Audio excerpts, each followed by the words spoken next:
3 nurses had already quit on Kang Ji-hoon before Amara Whitfield ever set foot in his room. Nobody at Cedar Grove wanted the case. The charge nurse posted it on the board like a dare, and by noon the sign-up sheet was still empty. He had thrown a water jug at the last one. He had called the one before that useless to her face. The one before that had walked out mid-shift and never came back for her badge. Amara read the board twice before she signed her name under it. Rent did not care who was afraid of a man in a wheelchair, and neither did the woman at Hana's school who kept calling about the balance on the account. Amara had raised herself since she turned 18, and the state stopped sending checks. No family to call when a bill came due, no last name that opened doors. She had built a life out of exactly 2 things, a nursing license and a daughter who needed her to keep it. She still remembered the exact weight of the trash bag she used to pack her belongings in every time a placement ended, thin plastic stretched around the same 3 sweaters, and a photograph of a mother she barely remembered the sound of. Her last foster home had been the kindest of the 6, a retired school teacher named Miss Odell, who had let her stay through her senior year of high school without asking anything in return, and who had died of a stroke 4 months before Amara turned 18, leaving her exactly the way the system always eventually left everyone in it, on her own, with a folder of paperwork instead of a family. Amara had promised herself, standing in Miss Odell's empty living room with that same thin plastic bag in her hand, that whatever life she eventually built would never again depend on someone else's willingness to keep her. That morning had started the way most of her mornings started. Hana refused the oatmeal, negotiated for cereal instead, lost the negotiation, ate the oatmeal anyway, with the theatrical suffering only a 7-year-old could produce. Amara braided her hair at the kitchen counter while checking the balance in her account on her phone, the number smaller than the one the school kept calling about. She dropped Hana at the corner where the bus picked up the kids on her block, watched until the bus pulled away, and drove to work rehearsing the conversation she would need to have with the billing office again. The school had called twice that week already, a woman in the front office reciting the overdue balance in the same patient, apologetic tone every time, as if the number itself might feel less real if delivered gently enough. Amara had already sold the only jewelry she owned that was worth anything, a thin gold chain Miss Odell had left her, to cover half of it. The rest would have to come from somewhere, and the private wing's pay differential had started to look less like an option and more like the only door left open to her. She had not planned to take the impossible case. She had planned to keep her head down, finish her shift, and go home to a daughter who thought oatmeal was a personal attack. But the charge nurse mentioned the pay differential for the private wing almost as an afterthought, and Amara did the math in her head before she had finished hearing the sentence. The room smelled like antiseptic and something colder underneath it. Ji-hoon sat by the window with his back straight, the kind of straight that came from refusing to let a body's failure show on the outside.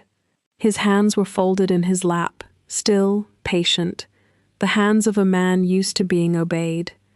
"They send someone new every week," he said, without turning his head. "How long do you think you will last?" "Longer than a week," Amara said. "I need the paycheck more than I need my pride." That got his attention. He turned, and for the first time she saw his face straight on, sharp and unreadable, the face of a man who had spent years making sure no one could read it.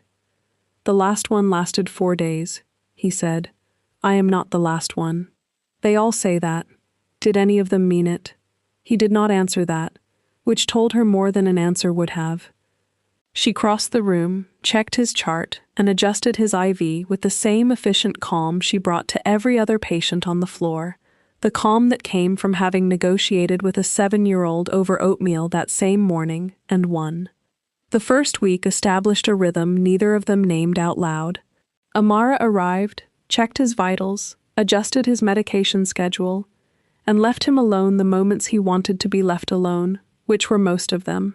He tested her the way he had tested the others, short and sharp, waiting to see when she would snap or flinch or quit. She did neither. On the 3rd day he asked her, without preamble, why she had taken the case. The pay differential, she said. I told you. I need the paycheck more than my pride. Everyone here has more pride than sense, he said. It is refreshing to meet someone who has already made peace with that trade. I made peace with a lot of things, she said. Pride was an easy one to let go of once I had someone else depending on me. Someone else? My daughter, she said, and did not elaborate, because there were things a person learned not to hand out for free in a house full of security guards who checked her badge twice a shift. He watched her check the readout on his monitor, and something in his face shifted. Curiosity where suspicion had been sitting since she walked in the door. By the second week, Ji-hoon had stopped throwing anything. By the middle of the third, he had started talking in longer sentences about the physical therapy he hated, about the family dinners he had learned to survive by saying almost nothing, about a childhood spent learning that a Kang did not complain, a Kang endured. He never mentioned any woman from his past. Amara never asked. There was a kind of not asking that became its own agreement between two people, and something in her recognized that agreement the way a person recognizes a room they have been in before, in the dark, with the lights off. One afternoon, adjusting the pillow behind his back, she caught him watching her hands with an intensity that made her pause. "What?" she said. "Nothing," he said. "You remind me of someone. It is not important. It sounds important. It is not anymore," he said, in the tone of a man closing a door he had opened by accident, and she let it go, because pushing on a closed door rarely opened it any faster. Somewhere in the middle of explaining his medication schedule on an ordinary Thursday, the lullaby she hummed to Hana every night slipped out of her without her noticing, low under her breath, and one name came with it, Bearheart. The room went silent, in a way that had nothing to do with the machines. Ji-hoon's hands stopped being still. His whole body went rigid, every line of him snapping tight like something had been struck. "Where did you hear that name?" he said. Amara blinked. "What?"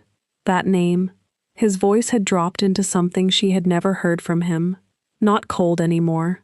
Not controlled. "Say it again." She had no idea what she had just said, or why a stranger's face had gone the color of old paper over a word she used every night to put her daughter to sleep. She set the tablet down slowly, the way she would with a patient whose vitals had spiked without warning. "It is something I say to my daughter," she said. "It does not mean anything. It is a name for her bear." "Say it wrong," he said. "Tell me I misheard you. I cannot tell you that if it is not true." He looked at her for a long moment, long enough that the machine beside his bed finished a full cycle of beeps before either of them spoke again. Whatever he had been about to say, he swallowed it. His jaw worked once, and then his face closed the way a door closes when someone decides, mid-motion, not to walk through it. "Forget I asked," he said. She did not forget. She thought about it on the drive home, thought about it standing in her kitchen, heating up rice for Hana, thought about it lying in bed, listening to her daughter's breathing through the wall. A patient had gone white over the sound of a nickname she had invented herself, alone, in a hospital room 7 years ago, holding a newborn with no father's name on the birth certificate. She told herself it was nothing. Men who ran empires like his did not know anything about a broke nurse and her daughter.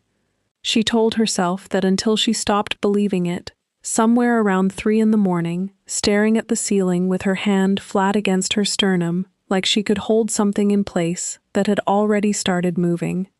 Cedar Grove's private wing did not look like a hospital floor. It looked like a hotel with better security, guarded by 2 men in dark suits who checked badges twice and never smiled. Amara had worked there 4 days before she understood why.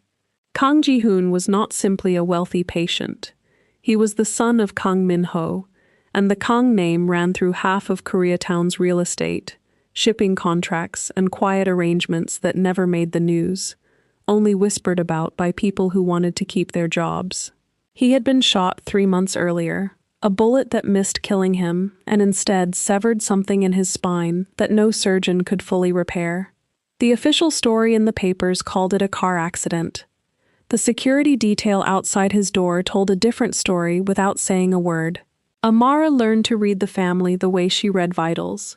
Kang Min-ho visited twice a week, always in a suit pressed sharp enough to cut, always asking the same two questions. When will he walk again? When will he be presentable for the Choi engagement dinner? He never asked how his son felt.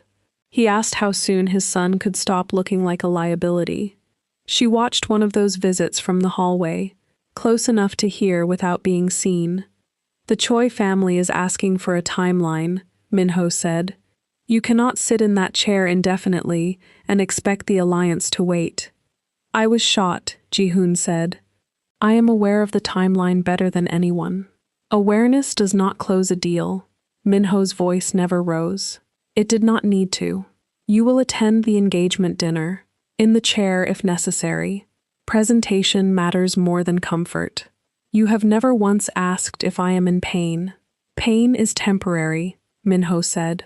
Reputation is not. He left the way he arrived, unhurried, certain. A man who had never once needed to raise his voice to be obeyed. The grandmother came more often, quieter, a small woman named Halmoni Yoon, who brought food nobody ate, and sat by the window without speaking for an hour at a time. She watched everyone. Amara caught her watching her more than once.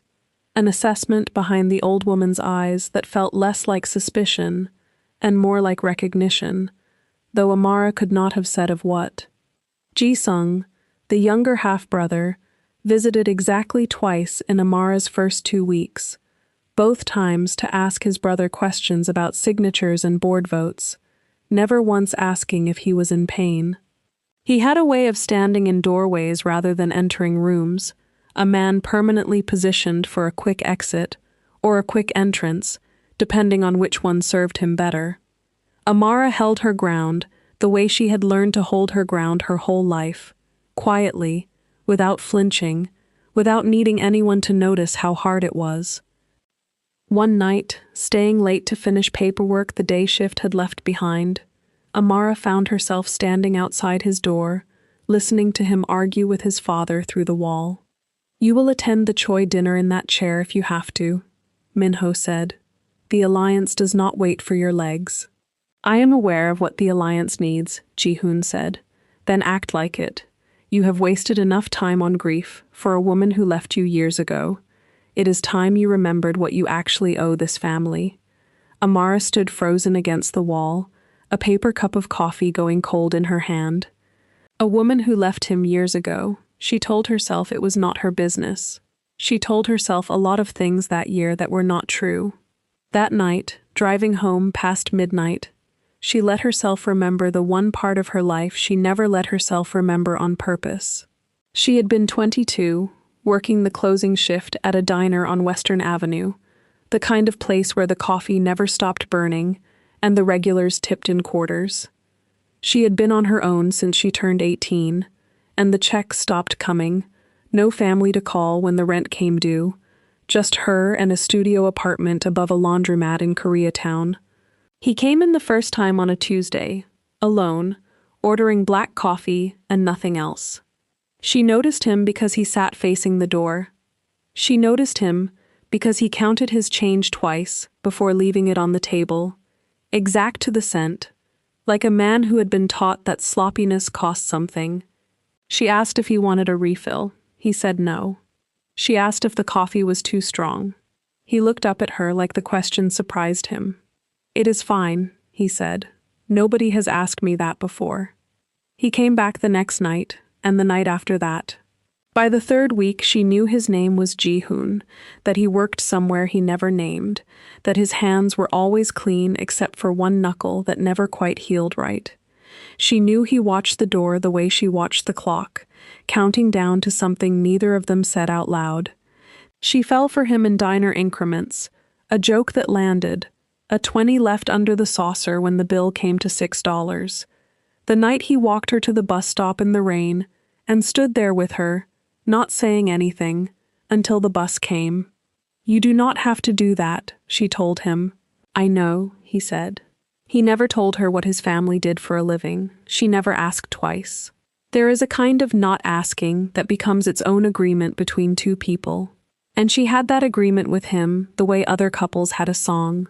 There was a night, 4 months in, when a man she had never seen before sat down at Ji-hoon's usual table and waited for her to take his order, and Ji-hoon stood in the doorway of the diner and did not come inside until the stranger had left. She asked him about it afterward, walking to the bus stop, and he told her only that some men were not worth the trouble of sharing a room with, and changed the subject before she could push further. She let it go, the way she had learned to let a great many things go with him, not because she stopped being curious, but because some part of her had already decided that whatever he was protecting her from mattered less than the fact that he was trying to protect her at all. There was another night, closer to 5 months, when he showed up an hour before closing with a paper bag of takeout from a restaurant 3 neighborhoods over.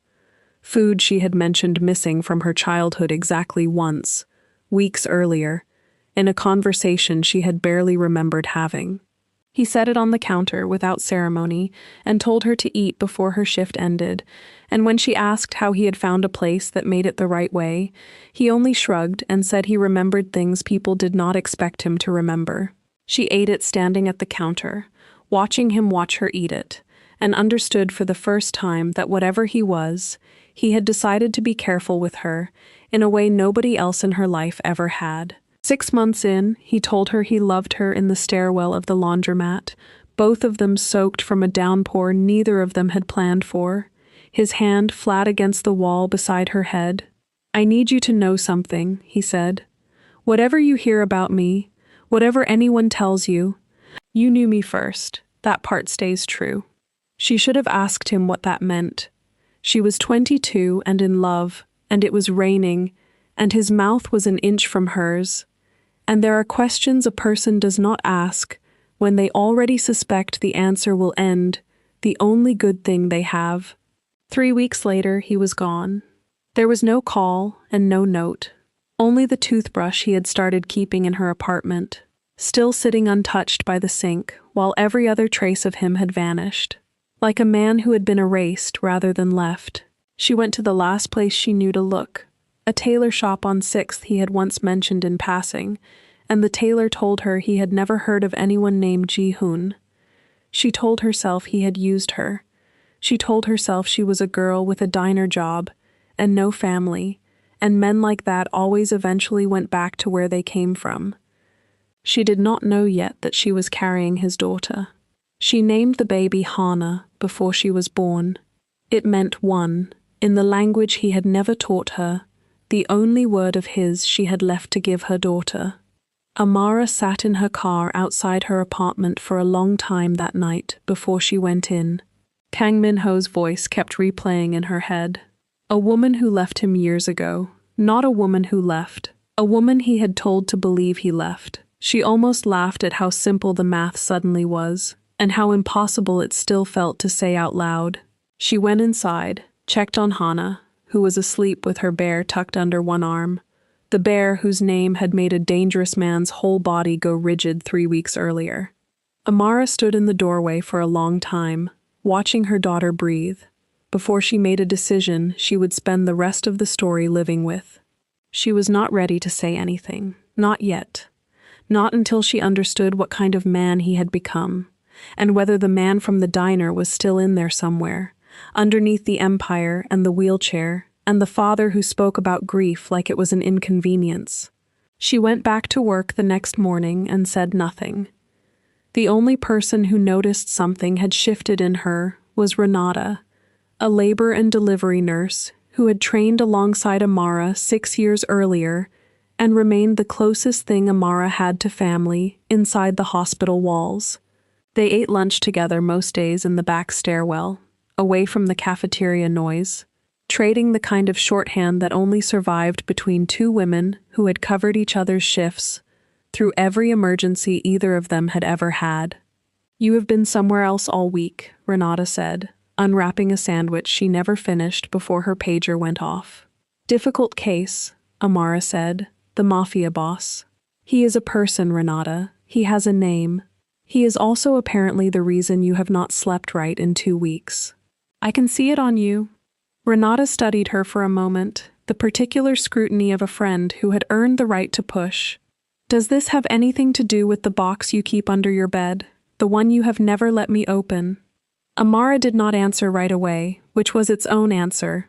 Renata did not push further. She had learned, over 6 years, exactly how far Amara could be pushed before the conversation closed like a door, and she respected the door even when she did not understand why it existed. "Whatever it is," Renata said instead, "you do not have to carry it by yourself. You have spent your whole life proving you can. Nobody is asking you to prove it again." Amara thought about that longer than she let on. She had built an entire adulthood on the principle that needing no one was the only guarantee that no one could disappoint her by leaving. It had worked, mostly, until a man in a wheelchair went rigid over the sound of his own daughter's nickname, and made her question whether the principle had ever protected her from anything at all. The days settled into something that resembled routine, though nothing about it was ordinary. Physical therapy came twice a day, a woman named Dr. Osei pushing Ji-hoon through exercises that left him exhausted and silent afterward, staring at legs that no longer answered him the way they used to. Amara learned to read the particular quality of his silence on those afternoons. Not anger, something closer to grief, that had nowhere acceptable to go, in a family that treated grief as an inconvenience. "You do not have to perform for me," she told him once, after a session that had clearly gone badly. "I am not your father. You do not owe me composure." "I do not know how to be any other way," he said. "I was raised to believe a Kang does not show what a Kang is feeling. You are allowed to be tired. You are allowed to hate the chair. You are allowed to be furious that your own body will not do what you tell it to do." "Is that professional advice?" "That is a person telling another person the truth," she said. "The professional advice is that you drink more water and stop skipping the second set of stretches." Something that was almost a laugh moved through him, brief and startled, like a man surprised by his own capacity for it. It was the first time she had heard anything close to that sound from him, and she found herself thinking about it longer than the moment deserved. There was an evening, close to the end of the 3rd week, when he asked her to stay after her shift technically ended, not for anything medical, just to sit with him while the rest of the floor went quiet. He told her, without her asking, that the worst part of the injury was not the pain or the chair.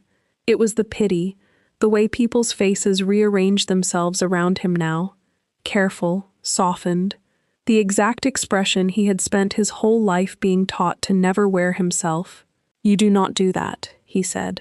"You are the only person who has walked into this room in 3 months and looked at me like a person instead of a diagnosis." "You are a person," Amara said. "The chair does not change that.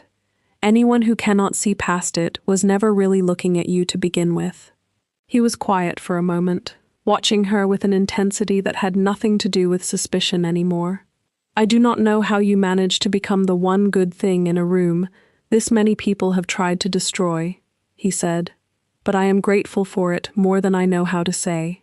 "You just said it fine," she told him, and the smile that answered her, small, unguarded, was the first one she had ever seen reach all the way into his eyes. The background check came first. Amara found out about it the way she found out about most things that happened to her without her consent, secondhand, from someone who assumed she already knew. The head of security, a broad-shouldered man named Deacon, who Ji-sung had hired after the shooting, stopped her in the hallway outside the private wing. "Your file came back thin," he said. "No family on record. No address history before 6 years ago. That is unusual for someone this close to Mr. Kang." "I do not have family," Amara said. "That is not a mystery. That is foster care." "It is a gap," Deacon said. "Gaps make people nervous in this house. I have been nervous my whole life about things gaps make other people nervous about," she said. "I am used to it." He did not smile, But something in his posture eased a degree, the way a man's posture eases around someone who has clearly survived worse than a background check. She reported the exchange to no one, because there was no one to report it to who would take her side. She kept working. She kept holding her ground. Ji-sung found her alone at the nurse's station 2 days later, waiting until the hallway had cleared before he spoke. "My brother has grown attached to you," he said. "Faster than seems reasonable for someone he has known a month." "Your brother is lonely," Amara said. "I imagine most people would grow attached to the first person who talks to him like a man, instead of a liability. That is one explanation." Ji-sung studied her the way Deacon had, though with less suspicion and more calculation, a man weighing what use a piece might be before deciding whether to move it or remove it from the board. "Deacon tells me your file has gaps. I am not accusing you of anything. I am telling you that in this family, gaps get filled in eventually, one way or another, and it is usually better for everyone if the person with the gap fills it in first." "There is nothing to fill in," Amara said. "I aged out of the foster system at 18. I do not have parents to list, or a childhood address that stayed the same for more than a year at a time. That is not a secret. That is simply what happens to children nobody wants to keep." Something in Ji-sung's expression shifted, not quite sympathy, but an acknowledgement that landed closer to it than she expected from him. "That is not the gap I meant," he said. "But it will do, for now." He walked away before she could ask what gap he had actually meant, and she stood at the nurse's station, turning the exchange over, long after he was gone, certain she had just been warned about something she did not yet have the full shape of. And she kept noticing the way Ji-hoon watched her now, differently, like a man circling a memory he could not quite land the plane on. It started with small things. He asked, out of nowhere, if she had grown up in Los Angeles. He asked if she had ever worked at a diner. He asked the question so carefully, so far from where the conversation had been a moment before, that she understood he had been building up to it for days. "Why do you ask?" she said. "No reason," he said, which was the first lie she had ever caught him in. A week later, he asked to see a picture of her daughter. Amara hesitated only a second before showing him the photo on her phone, Hana grinning gap-toothed on the first day of school, the bear visible in the corner of the frame. Ji-hoon went quiet in a way that had become familiar to her by then, the particular stillness of a man working very hard not to react to something. He handed the phone back without comment. That night, for the first time, Amara caught him staring at the old photograph on his side table, when he thought she was occupied with the chart. A woman laughing at something off-camera, soaked from a rain she had not planned for. He kept the photograph face down after that. She noticed and said nothing, because by then she had begun to suspect what she was not yet ready to confirm. Then Hana got sick. A stomach bug tore through her school, and Amara's usual sitter, an elderly neighbor with her own grandchildren to watch, had no room. Amara brought her to the hospital on her day off, meaning to sit in the staff lounge for 20 minutes while she called around for someone else. Hana, feverish and bored and 7, wandered.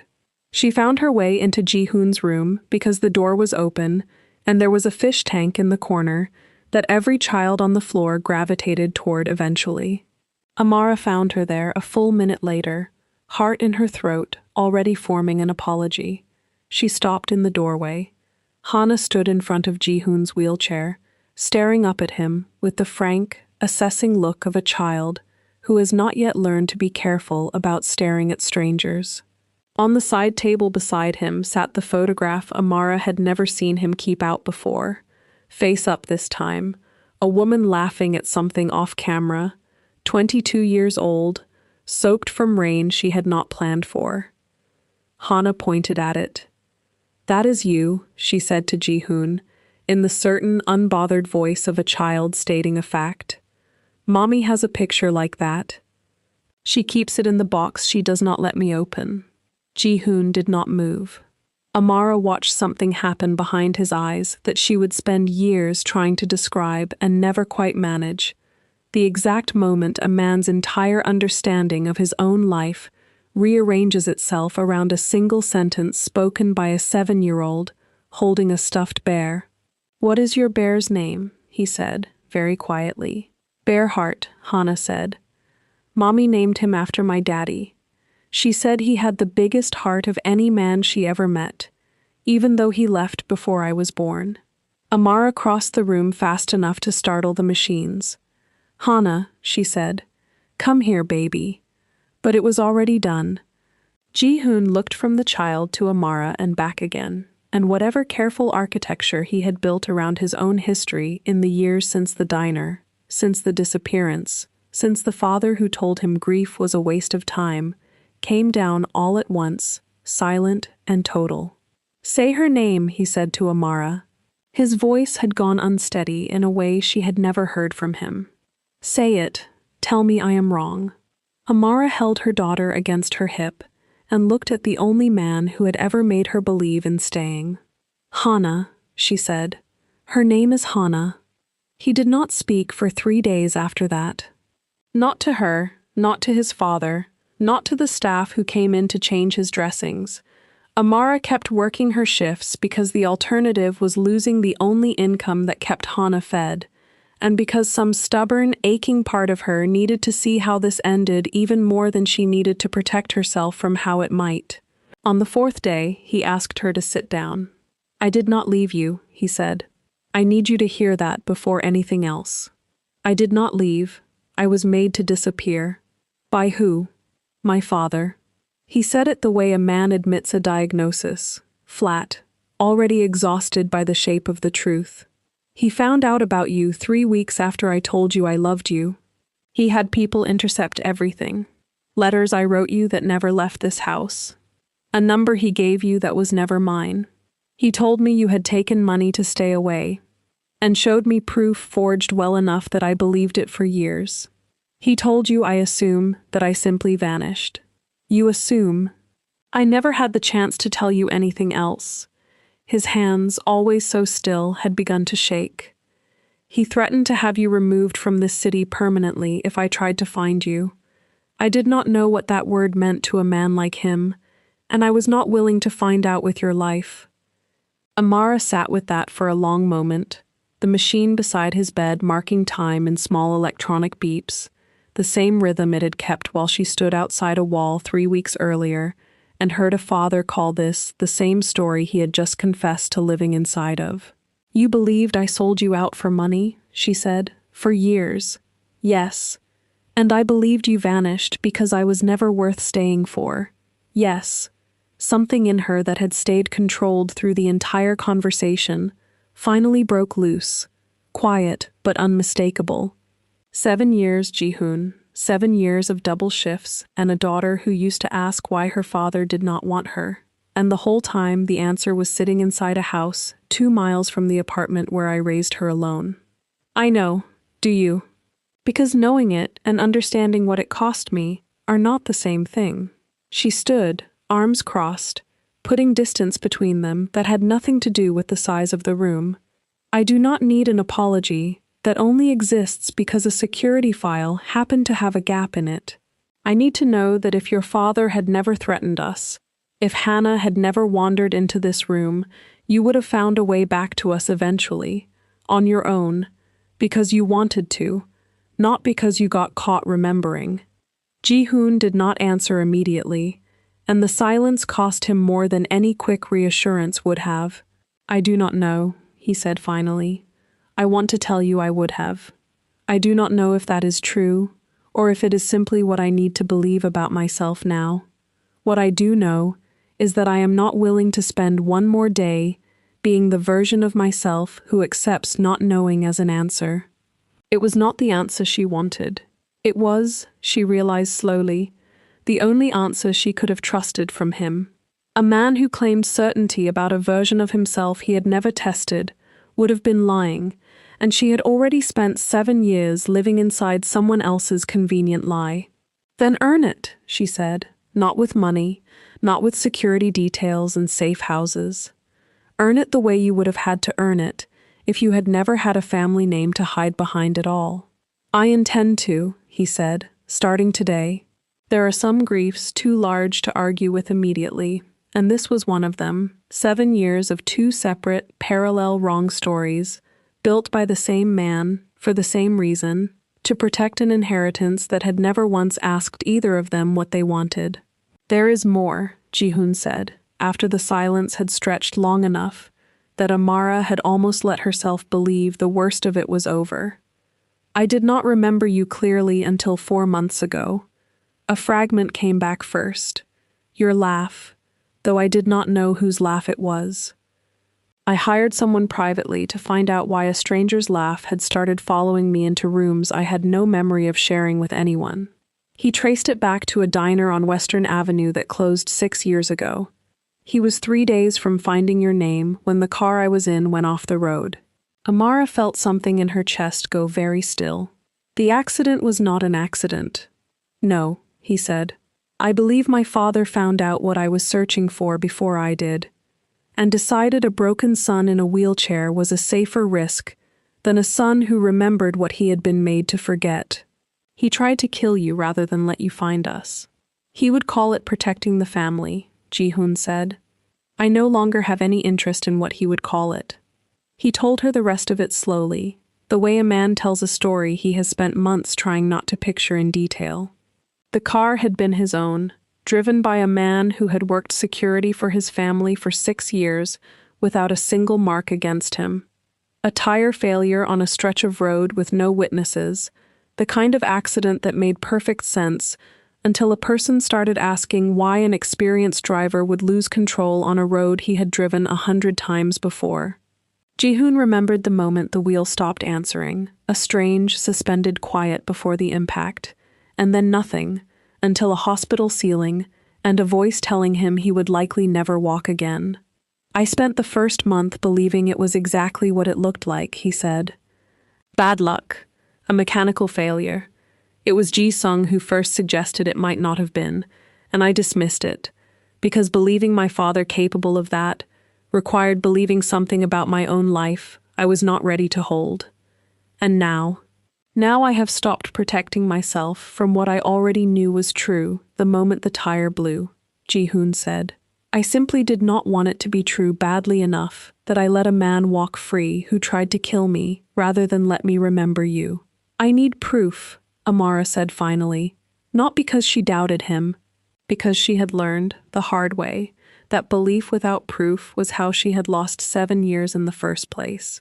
Not for me, for Hana. If this is real, it needs to be real enough to survive your father finding out you know.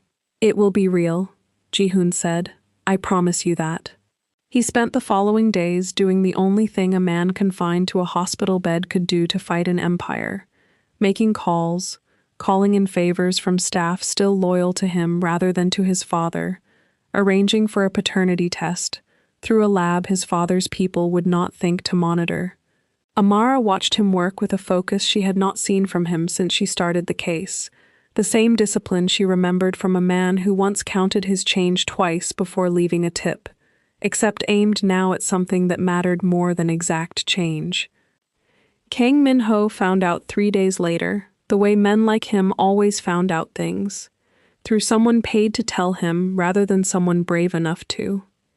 He came to the hospital room not with anger, but with the particular, controlled disappointment of a man addressing a miscalculation in a ledger. You have let sentiment cloud a decade of careful positioning, he said to his son. The Choi engagement was going to secure us the northern shipping routes. Do you understand what you are threatening for a nurse and a child with no name behind them? Her name is Hana, Ji-hoon said. She is my daughter. That is the only name that matters to me now. Sentiment does not run an empire. No, Ji-hoon said. You do, and I am finished asking you to explain why that has always meant more to you than I have. Min-ho did not raise his voice. He never needed to. I will not allow a scandal like this to reach the Choi family before the merger is finalized. If the woman and the child remain a complication, I will treat them as one." He left without waiting for a response, and Amara, standing just outside the door, understood exactly what kind of threat had just been made, without a single word of it naming a weapon. That night, someone broke into her apartment. Nothing was taken, nothing was destroyed. But Hannah's school photo, the one on the refrigerator, had been moved to the kitchen table, centered, deliberate, a message with no fingerprints attached to it. Amara stood in her own kitchen with her keys still in her hand, counting the ways a stranger could have entered without breaking a single lock, and understood that the point had never been forced entry. The point was that they wanted her to know they did not need to force anything. The officers who came took a report neither of them expected would lead anywhere, walking the apartment with flashlights, noting the absence of forced entry, the absence of anything actually stolen, the presence of a single photograph moved 6 feet from where it had hung for years. One of them, a heavy-set man with a kind face, crouched down to Hannah's level, where she sat wrapped in a blanket on the couch, too frightened to sleep. "Did you see anyone, sweetheart?" he asked. Hannah shook her head, small and solemn, her arms tight around the bear. "Bearheart would have growled," she said, with the absolute certainty of a child who trusted her stuffed protector more than any adult in the room. He did not growl, so maybe nobody was really here. The officer smiled at her, the way adults smile at children they are trying to protect from understanding something too large for them yet, and told Amara, once Hannah was out of earshot, that without forced entry or theft, there was little they could officially do beyond filing the report. Amara thanked him anyway, because there was nothing else to do with the kindness he had offered, and locked every window in the apartment twice before she let herself sit down. She called Ji-hoon before she called anyone else, her hands shaking around the phone in a way they had not shaken since she was 22, and standing in an empty stairwell. "They know where we live," she said. "I am getting you both somewhere safe tonight," Ji-hoon said. "I do not care what it costs me." He arranged a car, a private residence 2 hours outside the city, security paid for, out of accounts his father did not control. Amara packed a bag for Hannah with hands that would not stop trembling, and somewhere in the middle of folding a child's pajamas into a duffel bag, she made a decision that cost her more than she had expected it to. "I need you to let us go somewhere he cannot trace," she told Ji-hoon over the phone. "Not the house you arranged. Somewhere even you do not know, for now. If he cannot find us, he cannot use us against you, while you finish whatever you are about to do." "Amara, I am not leaving you," she said. "I am protecting our daughter, the only way I know how to. Do what you need to do. Bring the proof, bring the whole family down, if that is what it takes. I will be watching when you do."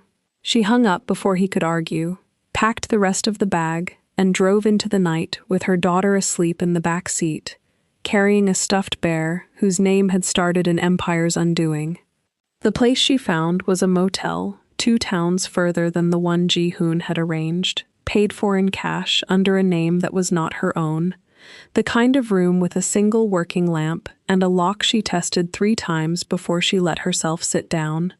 Hannah woke somewhere around dawn, confused and frightened by the unfamiliar ceiling, and Amara spent the first hour of the day the way she had spent countless hours of her own childhood, inventing a reason a strange room could feel like an adventure instead of a threat. "We are on a secret mission," she told her daughter, keeping her voice light in the specific way she had learned meant safety to a child, even when nothing around them currently was. "Only the bravest people get picked for secret missions. That is you and me." Hannah considered this with her usual seriousness. "Does Bearheart know it is a secret mission?" "Bearheart is the reason we got picked," Amara said, and watched her daughter accept that answer completely, the way children accepted true things stated with enough conviction. They stayed 3 days before Ji-hoon called with news that the council meeting had been set. 3 days of vending machine breakfasts and cartoons turned low enough not to carry through the walls. 3 days of Amara checking the parking lot from behind the curtain every time a car engine idled too long outside. She did not sleep more than a few hours any of those nights, not because Hana needed watching, but because some old, familiar part of her, the part that had learned at 8 years old that safety was never permanent, refused to let itself rest until the danger had an actual name attached to it. The Kang family council convened on a Sunday, in the same wood-paneled room where Ji-hoon had spent his whole life watching decisions get made without him. Every member of the extended family sat around the long table, Min-ho at its head, Halmoni-yoon to his left, Ji-sung 2 seats down, uncles and cousins filling the remaining chairs with the practiced patience of people who had learned that Kang business moved slowly and required silence. Ji-hoon wheeled himself to the head of the table's opposite end, a folder in his lap that his father's eyes went to, and then away from, too quickly. "I have called this meeting to correct 7 years of a lie my father told to protect a merger," Ji-hoon said. "I have proof. I would like everyone here to see it before he has the chance to explain it away." Min-ho's expression did not change. "This is not the venue for a personal grievance. It stopped being personal the moment you broke into a woman's home to threaten my daughter," Ji-hoon said. "It became a family matter the second you decided my child was a liability instead of blood." A murmur moved down the table, the first open reaction Amara would later hear had ever occurred in that room during a council meeting. One of the uncles, a heavy-set man who had said nothing at any gathering Amara had ever heard described, looked at Min-ho with an expression that had not existed in that room before. Open uncertainty, the beginning of a question about a man everyone had spent decades assuming had no questions left to answer. A cousin near the far end of the table set down his water glass without drinking from it, watching Ji-hoon with the particular attention of someone recalculating an entire family's history in real time. Ji-hoon opened the folder before any of it could settle. Copies of intercepted letters came first, his own handwriting, addressed to Amara, stamped and never sent. Then a recorded phone call, arranged weeks earlier through a contact still loyal to him inside his father's own staff, in which Min-ho instructed a lawyer to draft the forged proof that had convinced Ji-hoon, for 7 years, that the woman he loved had taken money to disappear. Then Ji-hoon set a final page on the table. A payment record routed through a shell account, dated 4 months earlier, to a security contractor named Deacon. "You will recognize the name," Ji-hoon said, looking down the table at the man standing near the door. The same man who had questioned Amara's file, the same man who had failed to explain a break-in with no forced entry. Deacon did not fail to find the intruder in Amara's apartment because he is incompetent. He failed because he was the intruder. And 4 months ago, he was paid from the same account to arrange the crash that put me in this chair. The week my private investigator came within 3 days of finding the woman my father had spent 7 years hiding from me. Deacon did not move toward the door. 2 of the uncles did, quietly, blocking it before he could try. He said nothing at first, which in that room, among people fluent in the particular silence of men who had run out of moves, was its own confession. "Say it," Min-ho told him, the first crack of real fear entering his voice.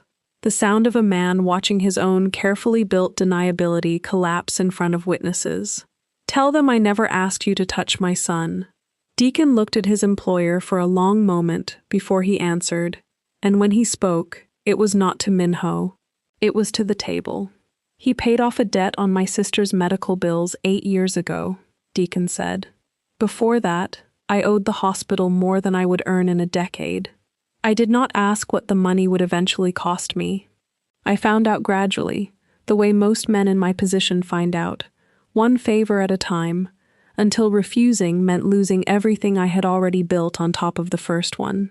He looked at Ji-hoon, and something in his expression came apart that had nothing to do with the composure his job demanded of him. "I did not know the crash would paralyze you. I was told to make you cautious.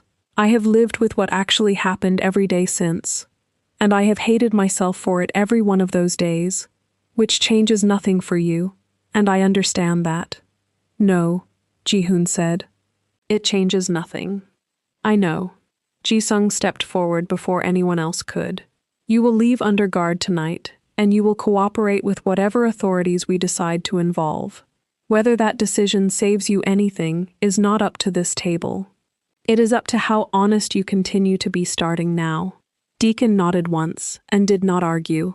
A man who had clearly been waiting years for the weight of the secret to finally be taken out of his hands, even at the cost of everything it took with it. Then a photograph of Hannah beside a paternity result that had come back that morning, 99.9%. The number every person at the table understood without needing it explained twice. The room went silent, the way rooms go silent, around men used to controlling silence themselves. Minho's jaw tightened. He did not apologize. He did not deny it either, not at first. He looked around the table at the family whose respect he had spent 30 years building, and he doubled down the only way a man like him knew how to. "Everything I did to protect this family's future," he said. "The girl had nothing, no name, no family behind her, nothing to offer this house but scandal. I made a decision any of you would have made in my position." "I would not have," Halmoniyun said. Every head at the table turned. The old woman had not raised her voice in years, not at family dinners, not at funerals. Not once in the entire time Amara had watched her sit silently by a hospital window. She rose from her chair slowly, both hands flat on the table. "I knew," she said. "Not everything, not the letters, not the recordings. But I knew you had done something to end it." The year Ji-hoon stopped smiling and never explained why. "I told myself it was not my place to interfere in a father's business with his son. I have carried that silence for 7 years, and I will not carry it one day longer." She turned to Ji-hoon. "Bring them home," she said. "Both of them. Whatever it costs this family in Choi shipping routes, it will cost less than what we have already lost." Minho looked around the table one final time, searching for allies among the uncles and cousins who had spent 30 years deferring to him, and found none. The silence that answered him was its own verdict, quieter and more complete than any shouted accusation could have been. For the first time in the story, something in his composure cracked. Not remorse, not yet, but the particular panic of a man realizing the ledger he had spent his whole life balancing had just been closed without his signature. "This family does not survive on sentiment," he said, but his voice had lost the certainty it carried an hour earlier. "This family," Ji-hoon said, "almost did not survive you." The council stripped Minho of his standing that afternoon, a formality that took less time than the 7 years of damage it addressed. Ji-sung, given the chance to seize the opening his brother's fall created, chose instead to stand beside Ji-hoon at the head of the table, the first genuinely loyal thing Amara would ever hear he had done. Deacon's confession did not stay contained inside the council room for long. Attempted murder charges followed within the week, built on the payment records Ji-hoon had already surfaced, and a statement Deacon gave without requiring much persuasion. A man who had spent years waiting to be caught, finally allowed to stop pretending the weight was not crushing him. He named Minho in the statement without hesitation, and though the family's lawyers spent considerable effort keeping the Kang name off the official record of who had ordered the crash, the family itself no longer had any illusions about what its patriarch had authorized to protect a merger nobody else had ever wanted as badly as he had. Minho was never formally charged. Men like him rarely were, protected by the same lawyers and the same silence that had protected 3 generations of Kangs before him. But the council's judgment cost him something the courts never could have. Every remaining year of his life spent watching a family he had built through fear operate entirely without needing him, in rooms where his opinion was no longer sought, and his presence was tolerated rather than required. "I will not pretend I have always been on your side," Ji-sung told his brother afterward, in the hallway, once the room had emptied. "But I am on it now, whatever that is worth." "It is worth more than you think," Ji-hoon said. Ji-hoon called her that night, and for the first time in 7 years, told her exactly where to find him. She drove back into the city with Hannah asleep in the back seat again, this time towards something instead of away from it. She found him in the same hospital room where all of this had started, Sitting by the window in the wheelchair he had learned to stop hating, his hands finally fully still. "It is over," he said. "My father no longer has the power to hurt either of you." "That is not the same as it being safe," Amara said, careful even now, the way she had learned to be careful with everything that mattered. "No," he said, "but it is a start." He did not make a speech. He reached for her hand instead, the way he used to reach for it in a stairwell soaked from rain neither of them had planned for, and said the only thing that mattered after everything else had already been said in a council room full of people who did not need to hear it. "Bearheart," he said, quietly, testing the word in his own mouth for the first time in 7 years. "She kept my name alive without knowing it was mine. She kept it because I never stopped believing you deserved to be remembered as more than the man who left," Amara said. "Even when I thought that was exactly what you were." Hannah stirred in the doorway, rubbing her eyes, the bear still tucked under one arm. She looked at the man in the wheelchair with the same frank, unbothered curiosity she had looked at him with the first time. Except now she knew exactly what she was looking at. "Are you my daddy?" she said, no hesitation, no fear. Just a child asking the one question that had waited 7 years to be answered out loud. Ji-hoon's composure, the same composure his father had spent a lifetime demanding of him, finally gave out completely, and it did not look like weakness. It looked like a man setting down something he had carried so long he had forgotten how heavy it was. "Yes," he said. "I am your daddy. I am sorry it took me this long to say it." Hannah crossed the room without hesitation and climbed into his lap the way children climb into laps that have always belonged to them, bear and all. Amara stood in the doorway watching the family she had raised alone finally become the family it was always supposed to be, not through luck, and not because anyone had been rescued, but because 2 people had refused to stop telling the truth once they finally had the chance to. The legal paperwork took longer than either of them expected. Weeks of forms establishing Ji-hoon's paternity officially, a name added to a birth certificate that had sat blank in that column for 7 years. Amara sat across from him at a lawyer's office, signing her own name beside his, and felt something settle in her chest that had nothing to do with relief, and everything to do with a kind of permanence she had never let herself believe in before. Not since Miss Odell's empty living room and a trash bag full of sweaters. "You do not have to sign anything you are not ready for," Ji-hoon told her, watching her hand hover over the last line. "I am ready," she said. "I have been ready for 7 years. I simply did not know it yet." Hannah had questions in the days that followed, the way children always did once the first shock of an answer settled into something they could actually turn over in their hands.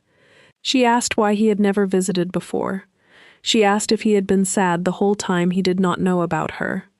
She asked, once, very quietly, if he would leave again, and Ji-hoon had answered that one without hesitation, his hand steady around hers in a way it had not been steady around anything since the day he lost the use of his legs. "I am not able to walk away from anyone right now, even if I wanted to," he told her, gesturing at the wheelchair with something that had started, slowly, to resemble humor rather than grief. "And I do not want to. Not from you. Not ever again." Hannah had considered this with the same frank seriousness she brought to everything, and decided, apparently, that it satisfied her, because she did not ask again. Renata met him for the first time 2 weeks later, arriving at the apartment with a casserole dish and an expression that promised a full accounting later, and left 3 hours after that, having extracted a promise from Ji-hoon that he would never again let Amara carry something alone that he was capable of carrying with her. Amara had not needed to translate the warning. He had understood it perfectly on his own. Word of who Amara had become to the Kang family reached Cedar Grove before she had decided how she wanted to tell anyone herself. The charge nurse, who had posted the impossible case on the board like a dare, found a reason to stop by her station twice in one shift, complimenting a chart she had filled out identically to how she filled out every chart. Nurses who had never spoken to her outside of shift handoffs suddenly remembered her name in the break room. Amara recognized the shift for what it was. The same instinct that made people back away from someone they believed had nothing was now making people lean in toward someone they believed had everything, and neither reaction had ever had anything to do with who she actually was. Renata found her in the stairwell during a break, arms crossed, watching the hallway with an expression Amara had come to recognize as her friend deciding whether a fight was worth having. "They spent 2 years barely learning your name," Renata said. "Now they cannot stop using it." "People are allowed to be curious," Amara said. "You do not have to be gracious about it, not to me." Renata sat down on the stairwell step beside her, the same step they had eaten lunch on for years, unimpressed by everything Cedar Grove considered impressive. For what it is worth, the version of you they are suddenly interested in is not half as remarkable as the version of you that took an impossible case nobody else wanted because you needed the paycheck and refused to let a scared, furious man scare you off. I liked that version fine before anyone else decided to notice her. That is the only version there has ever been, Amara said. I know, Renata said. That is exactly my point. In the weeks that followed, the story that spread through the family, and eventually through the circles that mattered to men like Minho, was not the one he had spent 30 years constructing. Ji-sung took over the northern shipping negotiations without the Choi engagement attached to them, and the roots came through anyway, secured on the family's reputation rather than a marriage nobody involved had ever wanted. Minho retained his name and his title in the family record, stripped of his authority, a punishment that cost him more than exile would have, because a man who spent his life building power watched, every day afterward, as decisions were made in rooms he was no longer invited into. Halmoni Yoon began visiting Amara's apartment on Sundays, bringing food that finally got eaten, teaching Hana words in a language her father had never had the chance to teach her himself. Amara let her in, not because the years of silence were forgiven in a single afternoon, but because a woman who had spent her whole life without family had learned to recognize one being offered honestly when she saw it.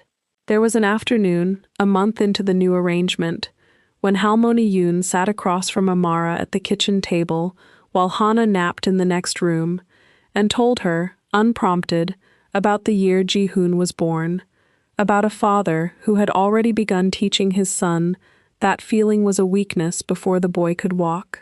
I told myself he would grow out of needing warmth, Halmoni Yoon said. I was wrong to believe warmth was something a person outgrew, instead of something that gets taken from them if no one protects it.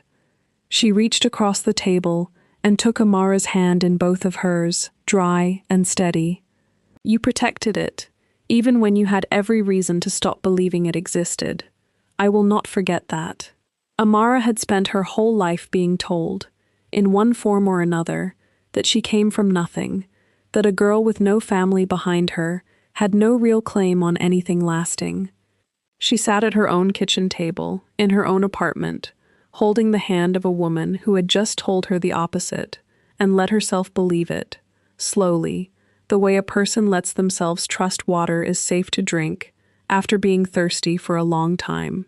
Ji-hoon walked again, eventually, with a cane he kept longer than his doctors expected, a visible reminder he chose not to hide, the same way he had chosen, once, not to hide anymore behind a father's version of what a Kang was supposed to be.